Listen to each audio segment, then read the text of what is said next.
नमस्कार, मैं हूं मृत्युंजय कुमार झा और जी बिजनेस के तमाम दर्शकों को मैरी क्रिसमस। और आज इस खास मौके पर हम आपको बताएंगे कि आज बाजार आपके लिए किस तरह से तैयार है ट्रेडिंग के लिए, कौन कौन सी ऐसी कमोडिटी है जहां पर आपके लिए ट्रेड का मौका बनेगा, फंडामेंटल क्या है, टेक्निकल क्या है, इस पर हम डिटेल में बात करेंगे। और आज बातचीत में हमारे साथ चार खास मेहमान जुड़ रहे हैं। हमारे साथ हैं रवि दियोरा, कुंवरजी ग्रुप के, प्रथमेश माल्या हैं एंजल वन के, दिनेश पटेल साहब हैं, चेयरमैन हैं ऊंझा एपीएमसी के, और साथ ही दिनेश भट्टर साहब हैं श्रीजी एग्रो के, जोधपुर से हमारे साथ जुड़ रहे हैं। आप सभी का बहुत बहुत स्वागत है। और आज हम सबसे पहले बात करने वाले हैं जीरे की। जीरे की बात इसलिए क्योंकि इतिहास में पहली बार जनवरी का वायदा भाव, जीरे का जो वायदा बाजार में भाव है वो 30,000 के ऊपर गया है। जी हाँ, जबरदस्त तेजी जीरे की कीमतों में आई है। और आप देखिए कि कारोबार के अंत में 900 रुपए से ज्यादा की तेजी के साथ जीरा का जनवरी वायदा 30,310 के स्तर पर बंद हुआ है। इस साल 80% से ज्यादा की तेजी जीरे की कीमतों में आई है। एक बड़ी तेजी जीरे में इस वक्त दिख रही है और 80% से ज्यादा का उछाल। तो मेरा सबसे पहला सवाल दिनेश पटेल जी आपसे होगा। सर, आप ऊंझा एपीएमसी के चेयरमैन हैं, ऊंझा सबसे बड़ी मंडी है जीरे की। आज का मूड माहौल क्या था जब भाव 30,000 के ऊपर चला गया? यस मृत्युंजय जी, अभी जिसके पास माल है, सभी जो खेडूत के पास माल बचा हुआ है, सब बहुत खुश है। और ये रिकॉर्ड ब्रेक, हेलो जी सुन रहा हूँ सर, बोलें। यस, रिकॉर्ड ब्रेक भाव है। इस साल जीरे में राजस्थान में लगभग 5.78 लाख हेक्टर के आसपास बुआई हुई है। गुजरात में 2,80,000 हेक्टर के आसपास बुआई हुई है। और जो ये बुआई के जो फिगर्स है वो हर साल के जो है एवरेज उससे थोड़े कम है। और वेदर की वजह से जो पाक होना चाहिए, क्वालिटी उसका जो जर्मिनेशन वो भी इतना अच्छा नहीं है। इसकी वजह से अगले साल पाक में शॉर्टेज होने वाली है, ये तय है। इसकी वजह से अभी से ये बाजार इतना ऊंचा हो गया है। अभी बाजार में सब लोग खुश है।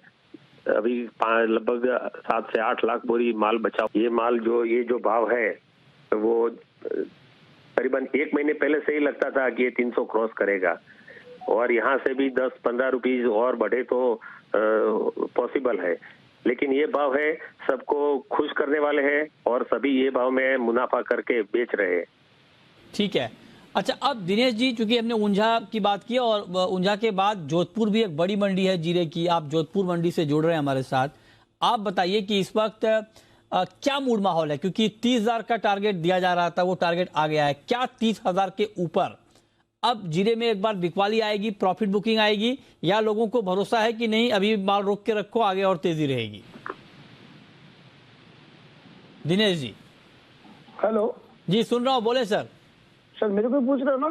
दिनेश जी, आपसे मेरा सवाल ये है, अभी ऊंझा एपीएमसी के चेयरमैन भी हमारे साथ हैं, उनका मानना है कि लोग बहुत खुश हैं, फंडामेंटल मजबूत थे इसलिए दाम बढ़ गए। मैं आपसे पूछ रहा हूं, क्योंकि जोधपुर भी एक बड़ी मंडी है जीरे की, मैं आपसे जानना चाहता हूं कि अब लोगों का मूड माहौल कैसा है? क्या 30,000 के ऊपर जो स्टॉकिस्ट हैं वो बिकवाली के मूड में हैं, प्रॉफिट बुकिंग के मूड में हैं, या अभी होल्ड रखेंगे? क्या संकेत मिल रहे हैं? अभी स्टॉकिस्ट की पोजीशन में 85% लोगों के पास माल नहीं है, 15% लोगों के पास माल है। और जीरा की क्या है, जीरा की खपत पूरा साल की 75 लाख बोरी समथिंग रहती है। तो इस साल क्रॉप की साइज 45 से 50 लाख बोरी हुई, 25 से 30 लाख बोरी कैरी स्टॉक निकला है। तो अभी जीरा 10-12 लाख बोरी जो भी माल अभी पड़ा है, तो 2 महीने की खपत के लिए जितना ही माल पड़ा है। आने वाली फसल में पिछले साल से ज्यादा फसल वो बिक नहीं रही है। इसकी वजह जीरे के भाव अभी बढ़ने का मुख्य कारण ये है, डोमेस्टिक गिराई की जबरदस्त डोमेस्टिक गिराई के सामने रमजान की गिराई की भी खड़ी है।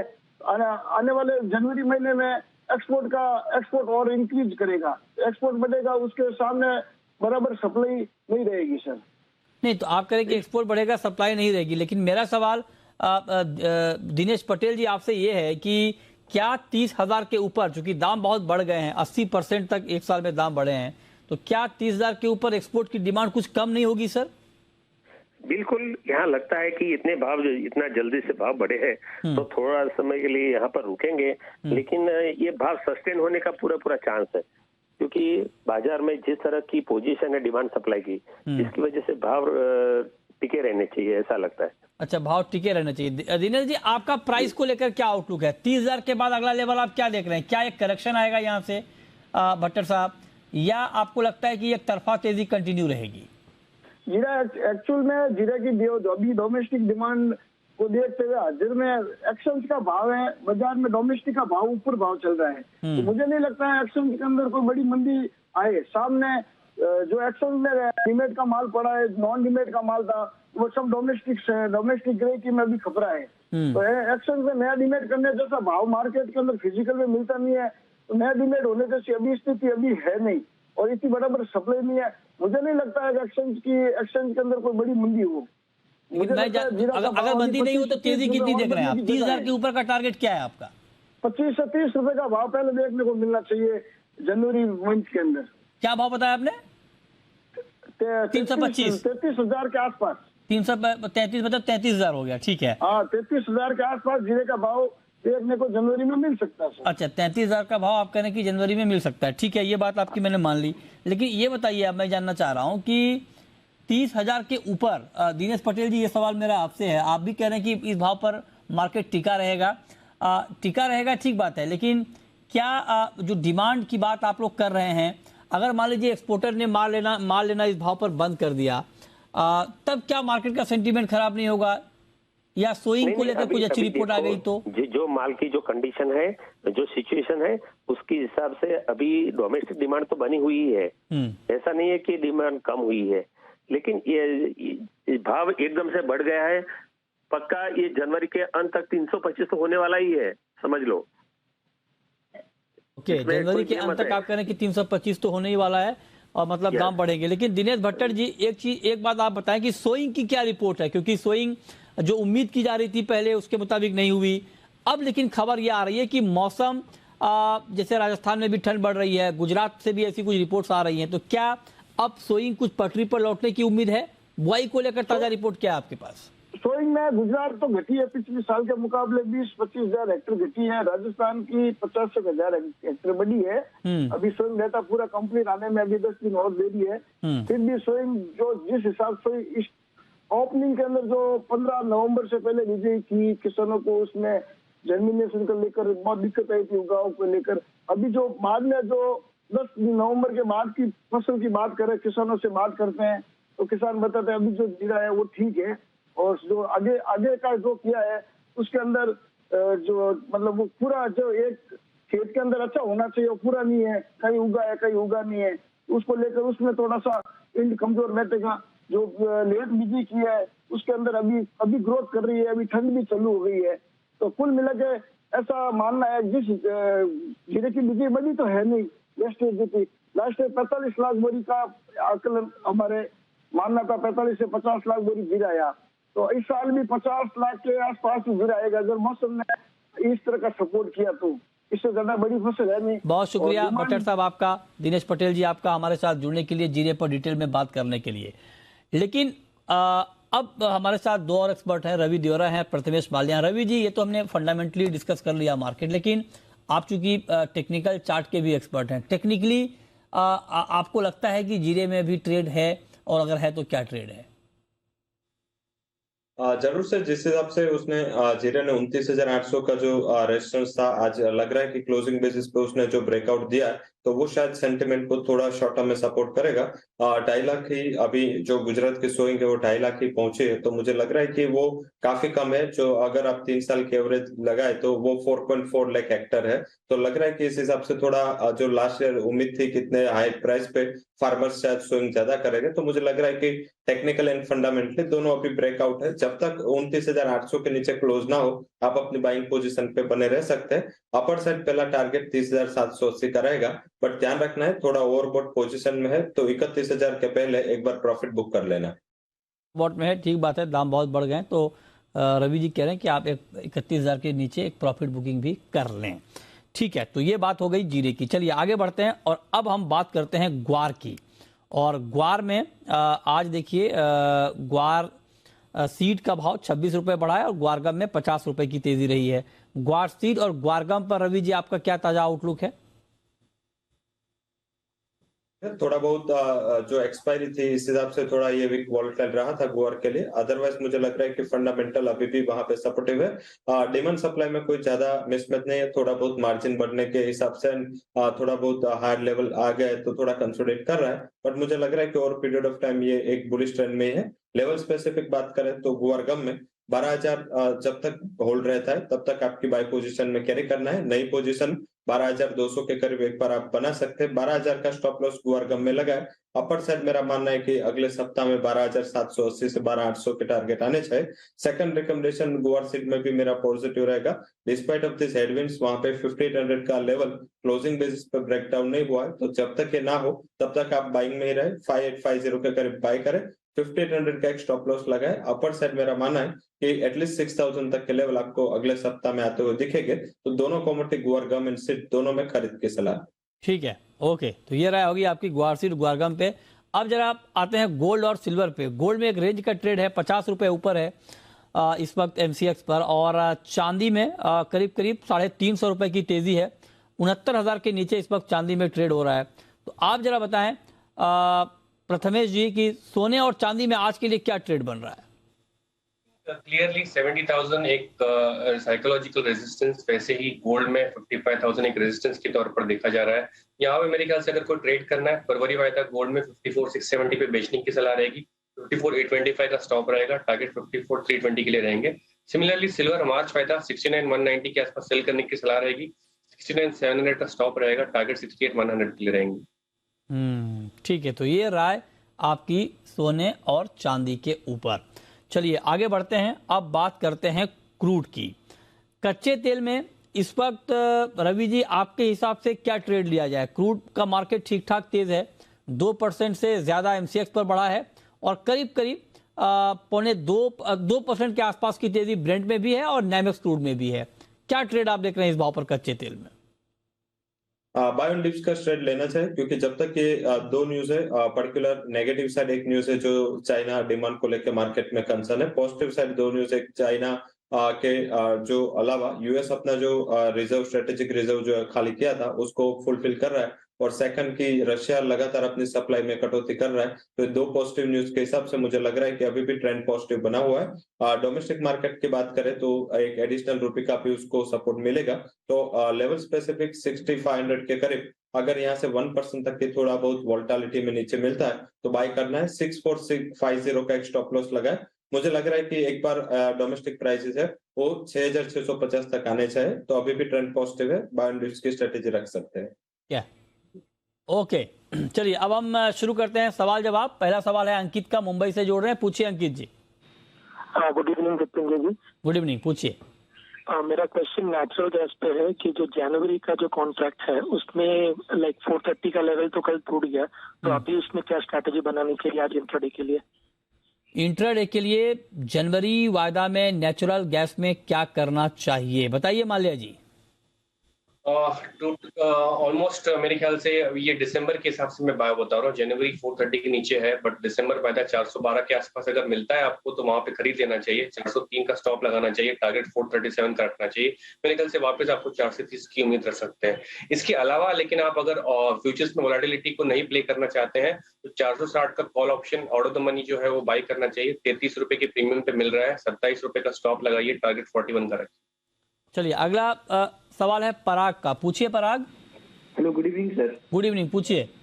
सर मेरा सवाल रवि जी के साथ कि आज के लिए गोल्ड में क्या करना चाहिए? आज गोल्ड में क्या करना चाहिए बताइए दियोरा जी। आज शाम के लिए एग्जैक्टली ताजा भाव पर, करंट मार्केट प्राइस पर 54,613 के भाव पर क्या करना चाहिए? मेरे हिसाब से दोनों साइड के ट्रेड रह सकता है। इमीडिएटली जो कुछ ट्रेड लेना है तो मेरे हिसाब 54,500 कर बाय करना है। स्टॉप लॉस 54,280 का लगा है और टारगेट 54,880 का रहेगा। अगर 880 से 900 के करीब मिले तो एडिशनल शॉर्ट भी कर सकते हैं 55,000 के स्टॉप लॉस के साथ। फिर से आपको 54,500 का टारगेट मिल सकता है। दोनों साइड के ट्रेड मिलेंगे आज, एंड एक tepid and range bound momentum की एक्सपेक्टेशन है, बट इमीडिएट ट्रेड मेरा बाइंग का रहेगा। मुझे लग रहा है कि यहाँ से 100 से 200 पॉइंट की और बढ़त इवनिंग सेशन में दिखनी चाहिए। अगला सवाल है विश्वनाथ का। पूछिए विश्वनाथ जी। नमस्कार सर। नमस्कार, पूछिए। सर मेरे पास एनजी के 3 लॉट है, एक दिसंबर का आएगा, एक जनवरी, एक फरवरी। दिसंबर मेरा 583 का बाइंग है, और जनवरी मेरा 501, और फरवरी है 425। अच्छा, आपने हर भाव पे एवरेज किया, 513, 501 और 425। तो माल्या जी क्या सुझाव इनके लिए? आई थिंक नेचुरल गैस की वोलेटिलिटी बहुत है और वोलेटिलिटी में इनकी पोजीशंस काफी नीचे जा सकते हैं, उम्मीद है।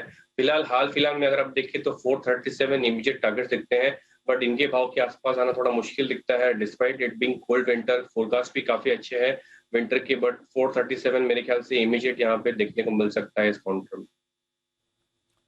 ओके, तो ये राय आपकी हो गई नेचुरल गैस के ऊपर। अगला सवाल है राजेश का, दरभंगा से हमारे साथ जुड़ रहे हैं। पूछिए राजेश जी। सर क्रूड में क्या करें आज शाम में? क्रूड में शाम के कारोबार में क्या करें? 6574 ये ताजा भाव है कच्चे तेल का, 2% ऊपर। दियोरा जी बताइए, इसी भाव पर कोई ट्रेड शाम के लिए? जरूर से थोड़ा 6550 के करीब मिलता है तो मेरे हिसाब से एक अच्छी बाइंग अपॉर्चुनिटी के तौर पे देखना है। स्टॉप लॉस आप आज के लिए अगर ले रहे हो तो 6500 के बिलो रख सकते हैं। अपर साइड 6650 तक के लेवल आपको इवनिंग तक दिखने चाहिए। ठीक है, इस पर आप नजर रखिए। और अगला सवाल है ललित का, एमपी से जुड़ रहे हैं, मध्य प्रदेश से। पूछिए ललित जी। सर जिंक पे क्या राय है आज के लिए? जिंक में आज के लिए आप जानना चाहते हैं कि क्या होना चाहिए। 266 रुपये 55 पैसे का भाव है जिंक का। आज के लिए क्या ट्रेड माल्या जी आपके हिसाब से जिंक में? जिंक में कोई ट्रेड यहाँ पे स्पेसिफिकली दिखाई नहीं दे रहा है, बट फिर भी अगर ये थोड़ा सा रिस्क लेना चाहते हैं तो अपना शॉर्ट साइड में ट्रेड बना सकते हैं। कहाल अगर करंट भाव के आसपास से ट्रेड करना है तो 269 का स्टॉप रहेगा। नीचे में अगर ये पॉसिबिलिटी आता है तो 261 तक आपको देखने को मिल सकता है। ठीक है, इस पर आप नजर रखिए। नेक्स्ट कॉलर राहुल हैं मध्य प्रदेश से। पूछिए राहुल जी। हेलो, नमस्ते सर। नमस्कार, पूछिए। सर मैं ये बोलना चाह रहा हूँ कि अभी 2 दिन पहले जैसे सोयाबीन और ये जो 7 दिन से चना वगैरह पे नोटिफिकेशन आया था कि वायदा कारोबार पर रुक लगा दी गई, तो सर इसमें जो दलील दी गई है कि तेजी के कारण मतलब इसका वायदे पे रुक लगा, इसको मतलब और 1 साल के लिए बढ़ा जाए, तो उस तरीके से अगर हम देखें तो सर जीरे के वायदे में भी लगातार तेजी आ रही है, तो उसमें भी रुक लगाया जाना चाहिए। देखिए, इसका जवाब तो अब मैं आपको नहीं दे सकता हूँ, तो जवाब तो सेबी और सरकार के पास है। लेकिन जीरा और चने और ऑयल को कंपेयर करना ठीक नहीं है। ऑयल एक एसेंशियल कमोडिटी है, या बाकी व्हीट देख लें, या धान पे भी है रोक, या फिर दाल देख लें। जीरा तो आप एक सप्लीमेंट के तौर पे इस्तेमाल करते हैं, और जीरे के बिना आप रह सकते हैं, लेकिन तेल तो आपको खाना है, दाल चावल गेहूँ तो आपको खाना है, तो वो एक ज़रूरी कमोडिटी की कैटेगरी में है, लिहाजा उस पर नज़र रहती है सरकार की। अब पता नहीं इसको लेकर, लेकिन जिस दाम बढ़े हैं तो इसके फंडामेंटल रीजन हैं, ये बताए जा रहे हैं कि भाई स्टॉक कम है, डिमांड ज़्यादा है, और इसको लेकर जो भी फैसला आगे होगा अलग बात है। लेकिन इस पर कुछ ऐड करना चाहेंगे आप रवि जी? नहीं, डेफिनेटली जब फंडामेंटल पे रिएक्शन होता है, particular oil and oil set में क्या होता है कि उसमें हमारे यहाँ पे वैसे देखे तो एडिबल ऑयल में एटलीस्ट चालू करना चाहिए था। डेफिनेटली मैं सहमत हूँ, क्योंकि एडिबल ऑयल के हमारे टोटल रेफरेंस पॉइंट है वो Malaysian palm oil as well as soya oil था इंटरनेशनल मार्केट में जो ट्रेड हो रहा है यूएस में, तो आई थिंक उसमें रेफरेंस पॉइंट थे। बट यस, ये गवर्नमेंट का डिसीजन एसेंशियल कमोडिटीज एक्ट के अंदर था। अगर कुछ यहाँ पे चालू होते और प्राइसेस में ज्यादा स्पेकुलेटिव एक्टिविटीज फाइंड होती तो मेरे हिसाब से डोमेस्टिक प्राइसेस में काफी बड़ी वोलेटिलिटी एडिबल ऑयल में होती। तो इस हिसाब से गवर्नमेंट ने काफी सोच समझ के कुछ डिसीजन लिया है, एंड ये नॉन एसेंशियल कमोडिटी एक्ट में मीन्स के इसमें इतना ज्यादा प्राइस का फर्क नहीं होता, क्योंकि उसकी डिमांड इलास्टिसिटी इतनी ज्यादा नहीं रहती। तो मेरे हिसाब से इस हिसाब से शायद गवर्नमेंट अभी सोचेगा। हालांकि जिस हिसाब से फंडामेंटल पे प्राइस चल रहा है, आई थिंक उसमें ज्यादा मार्केट या गवर्नमेंट को प्रॉब्लम नहीं होना चाहिए। ओके, अगला सवाल है सुनील का। पूछिए सुनील जी। जी सर, मैं महाराष्ट्र से सुनील बात कर रहा हूँ, जालना से। जी जी बोलें। मेरा सवाल सोयाबीन को लेकर है। हाँ, मैं एक किसान हूँ और मेरे पास एक 100 क्विंटल सोयाबीन है, तो इसका आगे के 2 महीने का आउटलुक कैसा रहेगा? 2 महीने का आउटलुक कैसा रहेगा? ओके, बताइए रवि जी। रवि जी आप सुन पा रहे हैं? हाँ जी, सोयाबीन पर आगे आपका 2 महीने आउटलुक में 2 महीने मुझे के लग रहा लिए? है कि सोयाबीन में थोड़ा जो प्राइसेस है थोड़ा टैपिड रह सकता है। ज्यादा लूनार की फेस्टिविटी की डिमांड आनी थी, बट पर्टिकुलर जो चाइना में फिर से कोविड कंसर्न है, इस हिसाब से थोड़ा मार्केट के एक्सपेक्टेशंस है कि इतनी travelling activities as well as वहाँ पे थोड़ा सप्लाई की जो किल्लत लास्ट ईयर थी, इतनी ज्यादा किल्लत नहीं होगी, तो प्राइसेस में ज्यादा इजाफा नहीं दिखना चाहिए मेरे हिसाब से। अगर लेवल स्पेसिफिक आपको स्पॉट प्राइसेस में 5900 से 6000 तक के लेवल मिल जाए तो आप वेट ना करें, एक बार पोजीशन है वो अनवाइंड कर ले, क्योंकि edible oil prices high level से जो गिरे हैं, शायद जो ऑयल सीड्स है उसमें थोड़ा प्रेशर बना रहेगा। ठीक है, इस पर आप नज़र रखिए। ओके, आगे बढ़ते हैं। अगला सवाल है बाबूलाल का, जोड़ रहे हैं हमारे साथ राजस्थान से। पूछिए बाबूलाल जी। जी सर, नमस्कार, पूछिए। सर मेरा सवाल रवि जी से है गुआर के बारे में। आज गुआर का 220 रुपये का लो बनाया नीचे। क्या गुआर का? गुआर आज शुरू में जब खुला था मार्केट, हाँ, तो 220 रुपये का लो बनाया। ठीक। फिर बाद में तेजी आई अचानक। अब इस में क्या समझे कि तेजी का माहौल बनेगा या मंदी का बनेगा?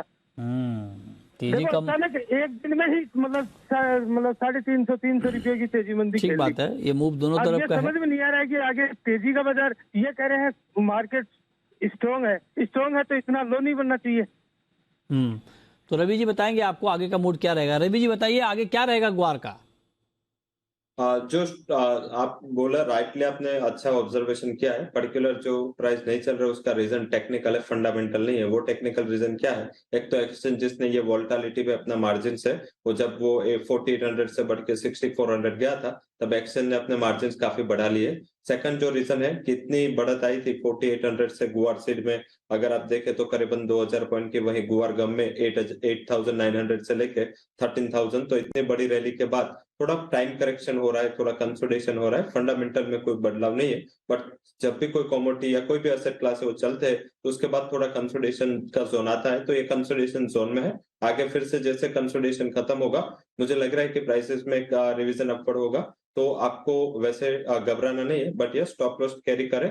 12,000 का लेवल है वो आप गुआर गम में एंड गुआर सीड में क्लोजिंग बेसिस पे आप 5700 का स्टॉप लॉस ध्यान में रखें और लॉन्ग में बने रहे। कुछ भी वोलेटिलिटी में डिप मिलता है तो एक बाइंग अपॉर्चुनिटी अभी भी मुझे लग रही है। ठीक है, अगला सवाल है सतवीर का। पूछिए सतवीर जी। इंटरडे में चांदी पे क्या राय है? इंट्राडे में चांदी में क्या करना चाहिए बताइए माल्या जी। आज के लिए अगर ट्रेड लेना हो चांदी में, 68,950 का भाव है, 430 रुपए ऊपर है, क्या ट्रेड आप देख रहे हैं? आई थिंक यहाँ पे इनको बेचना चाहिए। ओवरऑल ट्रेड का स्टॉप लॉस 69,300 का रहेगा, नीचे में टारगेट 68,100 के रहेंगे। इस काउंटर में करेक्शन की उम्मीद रख सकते हैं। ठीक है, चलिए बहुत शुक्रिया माल्या जी आपका और रवि जी आपका जुड़ने के लिए और तमाम सवालों के जवाब देने के लिए।